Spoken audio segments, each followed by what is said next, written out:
ಪ್ರಥಮ ಬಾರಿಗೆ ಆಯ್ಕೆಯಾಗಿರ್ತಕ್ಕಂಥ ಶಾಸಕರು ಸಹಿತ ಸಚಿವ ಸ್ಥಾನ ಕೊಡಬೇಕು ಅನ್ನುವಂಥ ನಿಟ್ಟಿನಲ್ಲಿ ಹೈಕಮಾಂಡ್ ನಾಯಕರಿಗೆ ಪತ್ರವನ್ನು ಕೂಡ ಬರೆದಿರ್ತಕ್ಕಂಥದ್ದು ಇದೆ.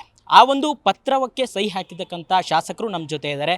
ಸರ್, ಪ್ರಥಮ ಬಾರಿಗೂ ಕೂಡ ಆಯ್ಕೆಯಾದಂಥವರಿಗೂ ಕೂಡ ಸಚಿವ ಸ್ಥಾನಮಾನ ಕೊಡಬೇಕು ಅನ್ನುವಂಥ ಪತ್ರವನ್ನು ಕೂಡ ಬರೆದಿರ್ತಕ್ಕಂಥದ್ದು.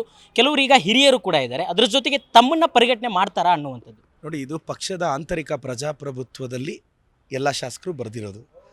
5 ಜನ ಹೊಸಬ್ರಿಗೆ ಕೊಡಿ ಅಂತ ಕೇಳಿದ್ವಿ, ಇಂಥವ್ರಿಗೆ ಕೊಡಿ ಅಂತಲ್ಲ. ಈಗ ನನಗೆ ಆಸೆ ಇದೆ, ನನಗೆ ಕೊಡಿ ಅಂತಲ್ಲ.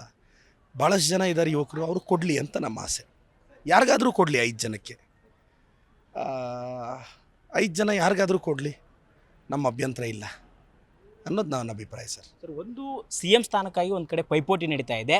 ಅದರ ಒಂದು ಎಲ್ಲೋ ಒಂದು ಕಡೆ ಅಲೆಯನ್ನು ತಪ್ಪಿಸ್ಲಿಕ್ಕೆ ಒಂದು ಕಾರಣದಿಂದ ಈ ಪತ್ರವನ್ನು ಬರೆದಿದ್ದಾರೆ ಅನ್ನುವಂಥದ್ದು ಒಂದಿಷ್ಟು ಚರ್ಚೆ ಆಗ್ತಾ ಇದೆ. ಇಲ್ಲ, ಹಂಗೇನಿಲ್ಲ. CM DCM ಆ ಸ್ಥಾನದ ಬಗ್ಗೆ ಮಾತಾಡೋಷ್ಟು ದೊಡ್ಡವ್ರು ನಾವು ಯಾರೂ 31 ಜನನೂ ಅಲ್ಲ. ನಮ್ಮ 31 ಜನರ ವಾದ ಇಷ್ಟೇ, ಹೊಸಬ್ರಿಗೊಂದು 5 ಜನಕ್ಕೆ ಅವಕಾಶ ಕೊಡಿ. 31 ಜನನೂ ಎಲಿಜಿಬಲ್ ಇದ್ದಾರೆ, ಯಾರಿಗಾದರೂ ಕೊಡಿ ಅಂತ ನಮ್ಮ ಅಭಿಪ್ರಾಯ. ಸರ್, ಒಂದು ಓಟ್ ತರುವಂತಹ ಶಾಸಕರಿಗೆ ಪ್ರಥಮ ಬಾರಿ ಆದರೂ ಸಹಿತ ಅವರಿಗೆ ಅವಕಾಶ ಕೊಡಬೇಕು ಅನ್ನುವಂಥದ್ದು ಶಾಸಕ ರವಿ ಗಾಣಿಗೆ ಅವರು ತಮ್ಮ ಹೆಸರು ಕೂಡ ಪ್ರಸ್ತಾಪ ಮಾಡಿದ್ದಾರೆ. ನಾನು ಈ ವಿಚಾರವಾಗಿ ರವಿ ಗಾಣಿಗೆ ಅವ್ರಿಗೆ ಧನ್ಯವಾದ ಹೇಳ್ತೀನಿ. ನನ್ನ ಹೆಸರು ಪ್ರಸ್ತಾಪಿಸಿದ್ದಕ್ಕೆ ಖಂಡಿತವಾಗೂ ನನಗೂ ಆಸೆ ಇದೆ ಬ್ರದರ್, ನಾನಿಲ್ಲ ಅಂತ ಹೇಳ್ತಿಲ್ಲ.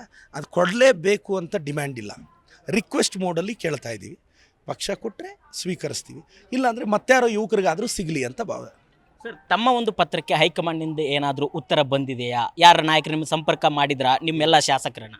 ಇಲ್ಲ, ಹಂಗೇನಿಲ್ಲ. ನಿನ್ನೆ ಸುರ್ಜೇವಾಲಾಜಿಯವರು ದೆಹಲಿಯಲ್ಲಿ ಪ್ರತಿಕ್ರಿಯೆ ಕೊಟ್ಟಿದ್ದಾರೆ ಅಂತ ಮಾಧ್ಯಮದಲ್ಲಿ ನೋಡಿದೆ, ಅಷ್ಟು ಬಿಟ್ಟರೆ ಮತ್ತೆ ಇನ್ನೇನು ಇಲ್ಲ. ಬಟ್ ಆಂತರಿಕ ಪ್ರಜಾಪ್ರಭುತ್ವದಲ್ಲಿ ಬರೆದಿದ್ದೀವಿ ನಾವು. ಸರ್, ಈಗ ಕ್ಯಾಬಿನೆಟ್ ರೀಶಫಲ್ ಆಗಬೇಕು, ಈಗಾಗಲೇ ಸರ್ಕಾರ ಬಂದು 3 ವರ್ಷ ಆಗ್ತಾ ಬಂತು.